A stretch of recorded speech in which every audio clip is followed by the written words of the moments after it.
নমস্কার বন্ধুরা, রসনা আর test of হোমে আপনাদের স্বাগত। আশা করি সকলেই ভালো আছেন। আমার আজকের রেসিপি আলু পেঁয়াজকলি দিয়ে মৌরলা মাছের চচ্চড়ি। তো চলুন রান্নাটা শুরু করে ফেলি।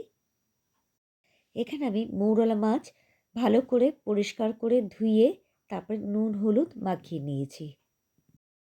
এবার সর্ষে নিয়েছি আমি এখানে 1.5 চামচ, আর কাঁচা লঙ্কা নিয়েছি, আর সামান্য একটু নুন দিয়ে আমি একটা পেস্ট তৈরি করে নিলাম।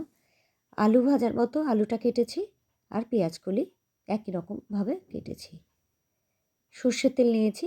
এবারে সর্ষের তেলটা ভালো করে গরম করে নুন হলুদ মাখানো মাছগুলো এতে দিয়ে দিলাম। একটা পাশ ভালো করে ভাজা হলে তবে আমি কিন্তু উল্টাবো। একটা পাশ ভাজা হয়ে গেছে, উল্টে অপর পাশটাও আমি ভালো করে ভেজে নিচ্ছি।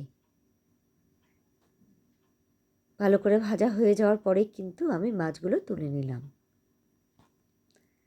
আর একটু তেল দিয়েছি। এবার বাকি মাছগুলোও আমি একইভাবে ভেজে নেব। একটু কড়া করেই মাছগুলো ভাজতে হবে। সমস্ত মাছগুলো ভাজা হয়ে গেছে। এবার ওই তেলের মধ্যেই আমি আরেকটু সর্ষের তেল দিয়ে তাতে কালো জিরে ফোড়ন দিলাম, আর দিয়ে দিলাম কয়েকটা কাঁচা লঙ্কা ভেঙে দিলাম, কারণ গোটা দিলে অনেক সময় ফেটে আসতে পারে। আমি কাঁচা লঙ্কাটা ভেঙেই ব্যবহার করলাম। দিয়ে দিলাম আলু। আলুগুলো একটু ভালো করে ভেজে নিচ্ছি।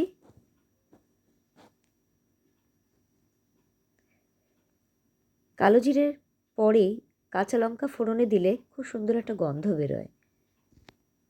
এবার কেটে রাখা পেঁয়াজ কলিগুলো এতে দিয়ে দিলাম। 2 মিনিট মতো লো টু মিডিয়াম ফ্লেমে রেখে ভালো করে ভাজার পর আমি দিয়ে দিলাম হলুদ। কাশ্মীরি লঙ্কার গুঁড়ো দিলাম 1/2 চামচ। আবারও ভালো করে মিশিয়ে ভেজে নিচ্ছি। দিয়ে দিলাম স্বাদ অনুযায়ী নুন, সামান্য একটু চিনি দিলাম জাস্ট টেস্টের ব্যালেন্সের জন্য। ভালো করে মিশিয়ে দিচ্ছি।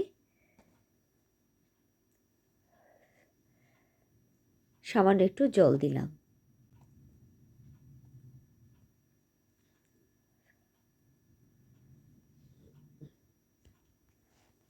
দু মিনিট রাখার পর আমি সর্ষে বাটাটা দিলাম, দিয়ে একটু ভালো করে মিশিয়ে নিচ্ছি।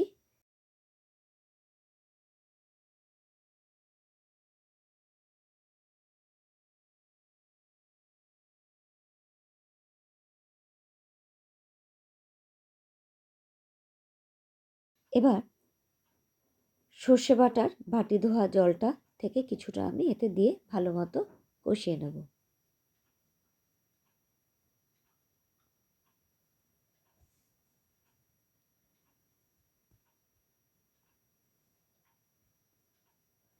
আর একটু জল দিলাম। এই রান্নাতে খুব বেশি জলের প্রয়োজন হয় না, একদম মাখো মাখো হয়, তবে খেতে ভালো লাগে। আলুটা সিদ্ধ হওয়া পর্যন্ত আমাকে রান্নাটা করতে হবে। আলুটা সিদ্ধ হয়ে গেছে। এবার আমি ভেজে রাখা মাছগুলো এতে দিয়ে দিলাম। ভালো করে মিশিয়ে দিতে হবে।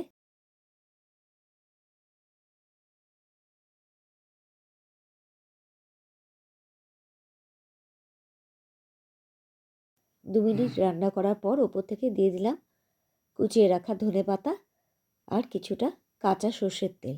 এবার গ্যাসের ফ্লেমটা অফ করে ঢাকা দিয়ে আমি স্ট্যান্ডিং টাইমে রাখবো। এটা আমি গরম গরম ভাতের সাথে পরিবেশন করব।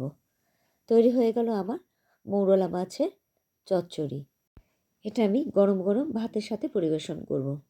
কেমন লাগলো আপনাদের আমার এই আজকের রেসিপি? নিশ্চয়ই ভালো লেগেছে। আর ভালো লেগে থাকলে অবশ্যই একটি লাইক দিয়ে আমার পাশে থাকবেন। আর নতুন বন্ধুদের জানাই, আমার চ্যানেলটি ভিজিট করে যদি আপনাদের ভালো লেগে থাকে তাহলে অবশ্যই আমার চ্যানেলটি সাবস্ক্রাইব করে আমার পাশে থাকবেন, আমার বন্ধু হয়ে যাবেন। আর পাশে থাকা বেল আইকনটি অবশ্যই প্রেস করে দেবেন, যাতে যখনই আমি নতুন কোনো ভিডিও আপলোড করব আপনাদের কাছে যাতে সেটা আগে পৌঁছায়। আমার সকল বন্ধুদের অনেক অনেক অনেক ধন্যবাদ।